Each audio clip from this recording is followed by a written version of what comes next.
Hey, so now we're at the programming part. I have started with programming the Arduino board, which was pretty much the easiest part. So what I started with was coding the Arduino board, which you can see here. I used some help of the examples I had on the flash drive you sent with it to us, but I did not use a lot of it because I couldn't really use it because it didn't help me a lot. What I've implied in this whole program and my setup is a soil moisture sensor, uh, humidity sensor, a luminosity sensor, air temperature sensor, and a water temperature sensor.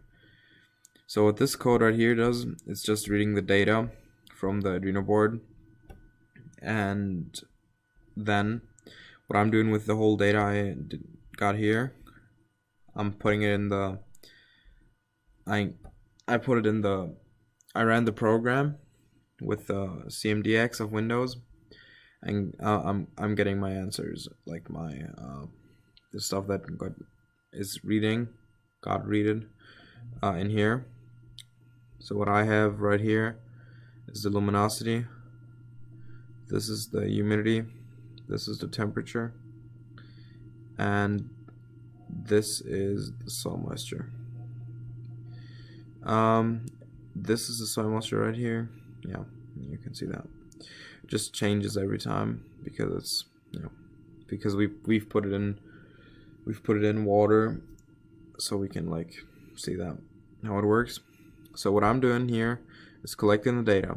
Then I have another program which is called Atom, which I'm using to collect the data from my computer, where I'm collecting the data, and sending it to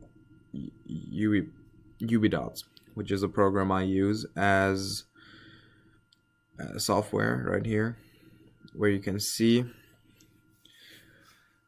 it creates charts for us, so we can see what our sensors are measuring. So we have here luminosity, air temperature, soil moisture, humidity, and water temperature. If we click on these, it's gonna show us a graph. So some of these graphs, the graph right here, I don't know what happened to the luminosity sensor, but sometimes the luminosity sensor just shows crazy numbers, and they're usually not right. So I don't know what happened to it, especially right here. There was like an insane amount of luminosity. I don't really know what happened there. So we can see like our data in like these charts right here as I showed you, and then I can can send the photos, send messages to my phone whenever we need to fix something. So this is the whole data collection. When we go back, we can see the other ones, which are also made in graphs. So I'm clicking on air temperature, and we have a graph right here. At that time I was in our greenhouse. Now I'm at home, so the temperature decreased by a lot. So yeah, this is basically everything we have. So just to run through it again, this is the Arduino code. I am running the Arduino code with this Windows CMDX,